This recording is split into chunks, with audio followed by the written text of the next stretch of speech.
Hello and welcome to Spirit Touched. We're still talking about and trying to draw a portrait of Jesus. And we're going to talk about God's diet. It's interesting how God feeds us. Isaiah 22:10.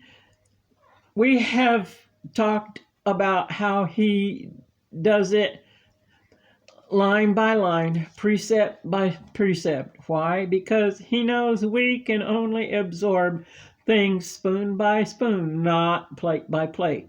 He gives us time to mull it over and digest it. It allows those seeds he plants to take root in us. It also keeps us from choking on big bites we're not ready to eat yet. There are some seeds that don't need to be planted, let alone take root. That's why we need to be careful about what we hear, watch, and read. Why? Because there's way too much false teaching going on in churches and on Christian TV. 2 Peter 2:1. It's why he gives us that thing we call discernment. 1 Kings 3:9. All those amazing truths he teaches us are healing. All those false teachings make us sick. 1 Corinthians 3:2. First, he gives us the milk of his word. As we grow in faith and trust, he starts giving us the meat, Hebrews 5:13 and 1 Peter 2:2.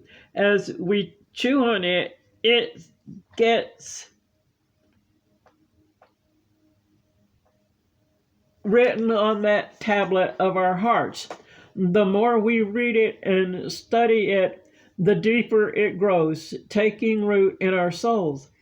It's the same with those sips of living water and that new wine. His bread goes right along with the meat, Matthew 4:3. We need all of these for a balanced diet. There's a reason why he gave his chosen ones a land flowing with milk and honey, Numbers 13:27. The answer is found in Revelation 10:10. There's one kind of meat I'm not sure about that's found in Mark 1:6, which John the Baptizer ate while out in the desert. The other meat is found in Numbers 11:31 and 32, because they asked him for something other than manna, Psalms 105:40. Honey also has healing properties. Notice that in the garden, Adam and Eve had fruit and water. Meat didn't show up until the animals were made and named, Genesis 2:19 and 20. Take a look at Peter's vision in Acts 10:9 through 14. All those fruits are high in vitamins, minerals, and antioxidants, which are good for our heart, eyes, blood pressure, and are full of good cholesterol. His word is food for our spirit, yet it nourishes our whole body. All those vegetables are good for us.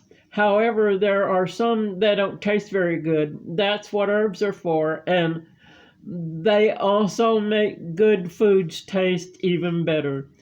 Yes, many of those herbs also have healing properties. Some things our souls need to survive are found in a song. What are they, you ask? They are peace like a river, joy like a fountain, love like an ocean, faith like a mountain, with mercy and grace filling up the rest of the space. Oh, and all those blessings he gives us are the dessert. Now, take a look at Matthew 4 1 through 4, at what Jesus tells Satan when he's tempted. Satan knows Jesus is hungry after those 40 days, so he says, turn those stones into bread. Think about the answer Jesus gives. Why? Because the answer is found in John 6:35 and John 1 1 and 2 and John 14:6. This is why a steady diet of Jesus and His Word is what feeds our souls.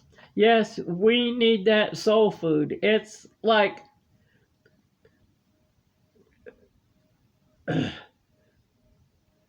breath and health to us.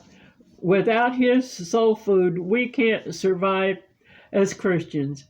In today's world, that soul food is more important than ever. You see, God designed our body to not just need regular food to work properly, but soul food to keep our spirits healthy.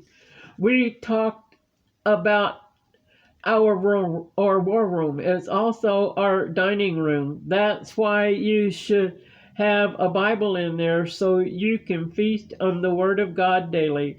Revelation 3:20. He doesn't just knock on the door of your heart. He sees if he says if you invite him in, he will dine with you and you with him. That happens because everything about him is life to us in the natural and in the spiritual. It takes both kinds of food to be properly balanced. This is why it's not a good idea to neglect your spiritual diet. So let the bread of life and the living water nourish your souls. Do like the song says and ask the bread of heaven to feed you till you want no more and to fill your cup and make you whole. Lift up your hand and that cup and let him fill you up with his blessings. There's no junk food in God's diet. John 11:25 tells us Jesus is the resurrection and the life. That means if we don't have him living in us, then we can't be resurrected when the time comes so that we can live with him in heaven. In fact, without him living inside us, we really don't have any kind of life that's worth living. That's why we need to keep feeding on his word and drinking his living water. Remember, in the baptism ceremony, you find the words, dead to sin, raised to newness of life.